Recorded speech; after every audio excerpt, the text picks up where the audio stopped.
বাউল TV Tangail, হৃদয় ধনবাড়ি, চেতনায় Bangladesh. Like দিন, share করুন, সাবস্ক্রাইব করুন এবং কমেন্ট করে জানিয়ে দিন আপনাদের মতামত। দেশ ও প্রবাসী বন্ধুরা, রঙিলা ভাত খাই না, পানি খাই না, খাই না রঙিলা ঘরে দেই, রঙিলা যাই তুমি বেশিতে।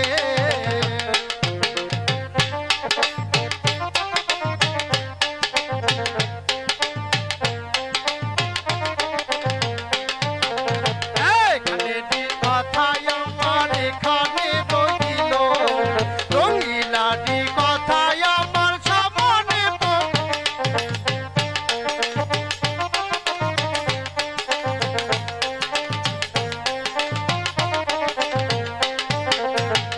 ছিল যে রঙিলাটা কাজ করিল, জমি বেচবো বইলা রঙিলা মন সভা করিল।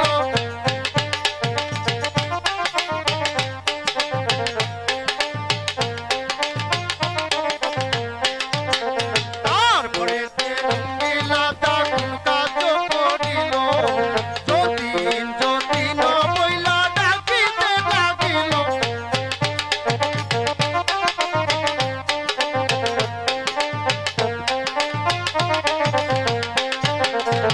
এক ডাকো, দুই ডাকো, তিন ডাকো দিল, চাইর ডাকের কালে যতীন বারবারই আসিল।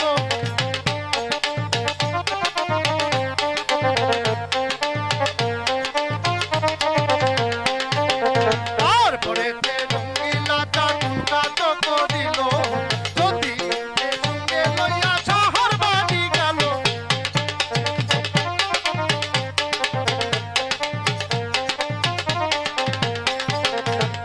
বিধিরে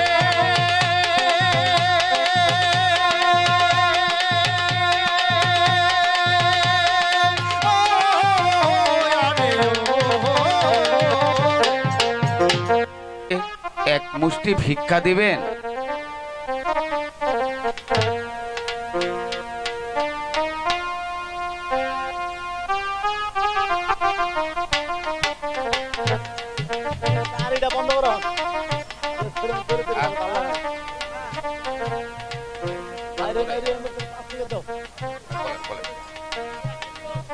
বাড়িতে কে আছেন গো?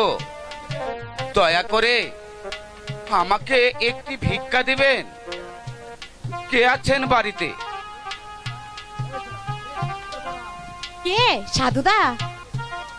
সাধুদা, তুমি এসেছো সাধুদা? এই নাও, আমি তোমার জন্য ভিক্ষা নিয়ে এসেছি সাধুদা। একিরে কিরণ, তোর মুখখানা এত মলিন দেখা যাচ্ছে কেন? তোর কি হয়েছে রে কিরণ? সাধুদা,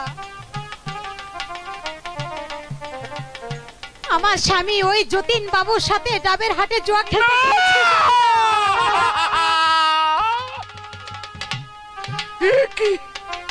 কি বললি রে কিরণ? হ্যাঁ সাধুদা, আমি তো তোকে আগেই নিষেধ করেছিলাম তোর স্বামী যেন ওই যতীন বাবুর সাথে তাস খেলতে না যায়, ঘোরাফেরা না করে। তাহলে যে একদিন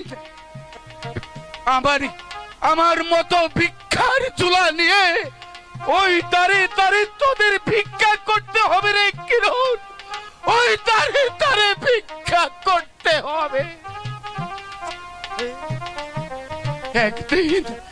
একদিন আমারও কুলা পড়া ধান ছিল, পুকুর পড়া মাছ ছিল, গোয়াল পড়া গরু ছিল।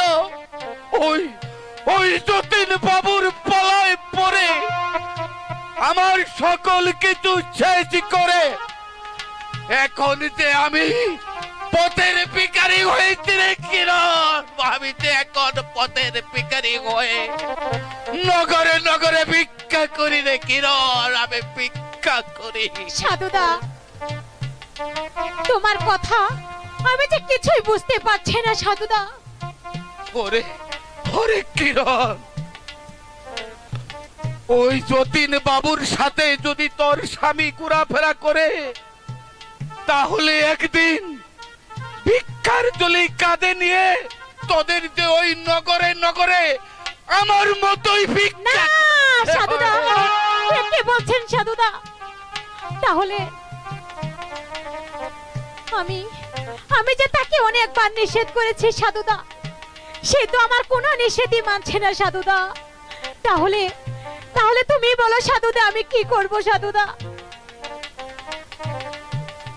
আমার আমার স্বামীকে তুমি একবার বুঝিয়ে বলো সাধুদা, দেখো তোমার কথা যদি সে শুনে। ঠিক আছে কিরণ, আমার তা তো আমি বলবোই, কিন্তু তোর তো স্বামী, তুই তাকে বুঝিয়ে বলিস সে যেন ওই যতীন বাবুর সাথে ঘোরাফেরা মেলামেশা না করে। আমি তোকে বারণ করে গেলাম, তুই আমার কথাগুলো অক্ষরে অক্ষরে পালন করিস, অক্ষরে অক্ষরে পালন করিস। এবার আমি আসি রে কিরণ, এবার আমি আসি। হে ভগবান, তুমি আমার স্বামীর প্রতি সহায় থেকো ভগবান, তুমি আমার স্বামীর প্রতি সহায় থেকো। আরে রঙ্গিলা দাজি, তা কি কথা মনে করে আসলেন? অবশ্যই টাস খেলতে। না যতীন বাবু, আপনি তো জানেন গতকালকের খেলায় আমি সমস্ত টাকা হেরে দিয়েছি। অনেক জায়গায় টাকা জোগাড় করতে গিয়েছি, কোথাও জোগাড় করতে না পেরে তাই ছুটে আসলাম আপনার কাছে। তা আমি আপনার জন্য কি করতে পারি রঙ্গিলা দা? শুনেন যতীন বাবু, বলেন। আমার ওই বিলের ধারে 10 বিঘা জমি আছে, ওই জমিটা আমি বিক্রি করতে চাই দাদা। আপনি জমি বিক্রি করবেন? আমি আপনার জন্য কি করতে পারি? আপনি শুধু ওই শাহবাবুর নিকট গিয়ে আমার ওই জমিটা বিক্রি করে দেবেন। ও সেই কথা, আপনি জমি বিক্রি করবেন, আমি সাথে থাকলে যদি আপনার উপকার হয় তাহলে চলুন, এই এখনই চলেন। হ্যাঁ যতীন দা, আপনি হলেন আমার বাল্যকালের বন্ধু, আপনি আমার ব্যথাটা বুঝলেন। এখনই তাড়াতাড়ি চলেন, ওই শাহবাবুর চলুন। বাড়িতে যাই।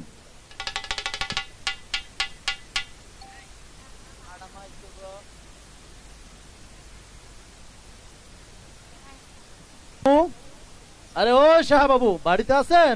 কে? ও যতীন বাবু নাকি? সাথে দেখছি রঙ্গিলা কেউ। তা কি মনে করে যতীন বাবু? হ্যাঁ, আসলাম আপনার কাছে। তাই নাকি? তা কি মনে করে যতীন বাবু? ও ওই রঙ্গিলার কাছে কোনো টাকা পয়সা নেই, তাই রঙ্গিলাটা ওই বিলের দ্বারা 10 বিঘা জমি আপনার কাছে বিক্রি করতে এসেছে। তাই নাকি? আপনি জমিটা কিনে নেন। আরে না না যতীন বাবু, আমি এখন জমিটা নিতে পারবো না। আর তুমি তো জানো যতীন বাবু, আমার ওই রংপুর কোর্টে মামলা আছে, তাই আমি জমিটা কিনতে পারবো না। আরে বুঝতে পারছেন না কেন?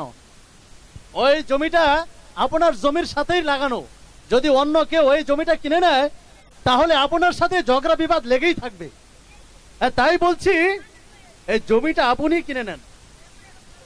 যত কিছুই বলো না কেন, আমি এসব জমি কিনতে পারবো না। আরে বাবু, বুঝতে পারছেন না কেন?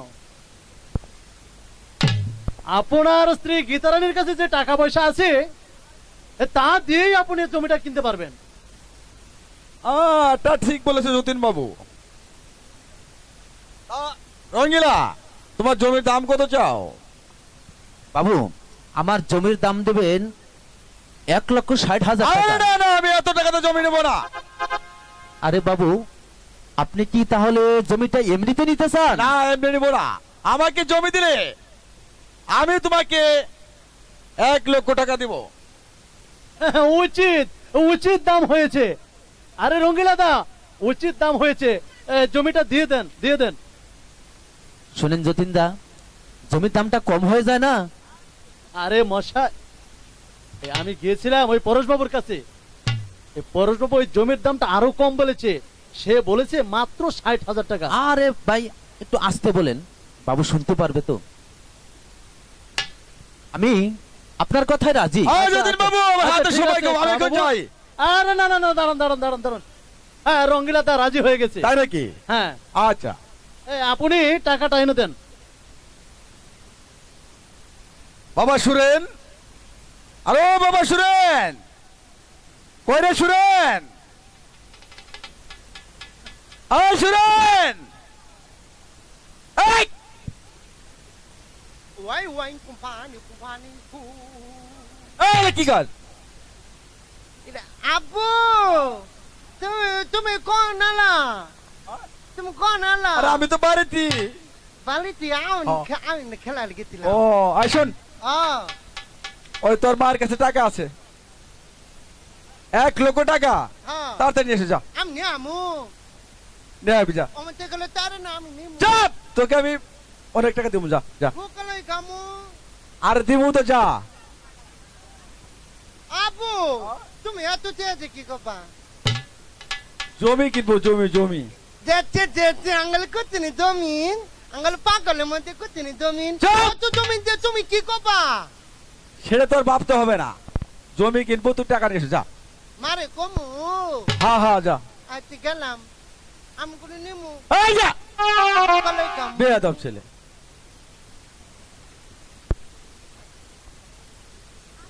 আব্বু আব্বু এই কি আছে? অন্তর থেকে দিলাম। ও আচ্ছা আচ্ছা, ঠিক আছে, নে স্যার। নেছি তো। ও টাকা দে। মান থুলাম। পাতি পাতি এটা আব্বু এদি নাও। আচ্ছা ঠিক আছে। এটা আম্মু কই দিতে? দে নষ্ট করে না। চুপ, টাকা নষ্ট করবো? হ্যাঁ নাই নেও। কি আঙ্গা মানে আবার কই চরে নেও। কি দেওয়ার কইছে? তুমি বাইবে যাও কে গেলাম গা। এই কি দেওয়ার কইছে? আব্বু হ্যাঁ ওই শুনো রে কাট রে। কি কি? ওই তুই না আমারে দিও। আরে আমারে না হুল করে দিও। আরে কি সে হুইল টুইল? ওই যে হুল করে দিও। রুইল হুইল হুইল। ওয়া তুমি এত মুখ দাও। ওটা হুইল নে। কি হুইল হুইল হুইল? ঠিক ওই যে আছে। হিতিন না কোনে দেখো হুইল হুইল হুইল। ও আচ্ছা ঠিক আছে, ঠিক আর আছে। দি দিলে নে। আচ্ছা ঠিক আছে, তোর নাকি দিব, যা আচ্ছা যা যা আমি গেলাম। যা হ্যাঁ যা যা, যা। ওই বেড়া কেটে কিনবা? হ্যাঁ। হাই রে বেড়া খারাপ। চুপ, বেয়াদব, যা। আরে তুমি তাহলে দিয়ে দিও। আয় রঙ্গিলা, আয় নাও টাকা। দেন বাবু। এই রঙ্গিলা দা, এই টাকাগুলো ভালো করে গুনে নেন। ঠিক আছে দাদা, আমি টাকাগুলো গুনে নিচ্ছি। আগামীকাল কিন্তু আপনি ওই ডাবের হাটে চাষটুলে দেখা করবেন। ঠিক আছে, তাহলে আসি দাদা, নমস্কার নমস্কার। নমস্কার। বাবু, যতীন বাবু আবার কি হলো? তাহলে আমার টাকা। আরে তোমাকে আবার কিসের টাকা দিব? তাই নাকি? আমাকে পুরো 60,000 টাকা দিতে আমি হবে। তোমাকে এত টাকা দিব কেন? তার মানে এই এত অল্প পয়সায় ওই রঙ্গিলাদের কাছ থেকে জমিটা নিয়ে দিলাম, আমাকে টাকা দেবেন না? ঠিক আছে, তা আমি যাচ্ছি পরশ বাবুর কাছে। কেন ওখানে কেন? ওখানে গিয়ে ওই জমিটা আমি 1,50,000 টাকা বিক্রি করব। আরে শোনো যতীন বাবু, শোনো শোনো, আরে শোনো যতীন বাবু, আরে বলেন। তুমি হলো আমার বাল্যকালের বন্ধু। আই তুমি রাগ করলে আমার চলবে নাকি? শোনো যতীন বাবু, এখানে আছে 30,000 টাকা, যাও। আর বাদ বাকি টাকাটা যেদিন জমিটা কবলা করে দিবে সেদিন তোমাকে দিয়ে দেবো, যাও। আচ্ছা ঠিক আছে, আচ্ছা ঠিক আছে বাবু, তাহলে আমি আসি। হ্যাঁ, নমস্কার। নমস্কার।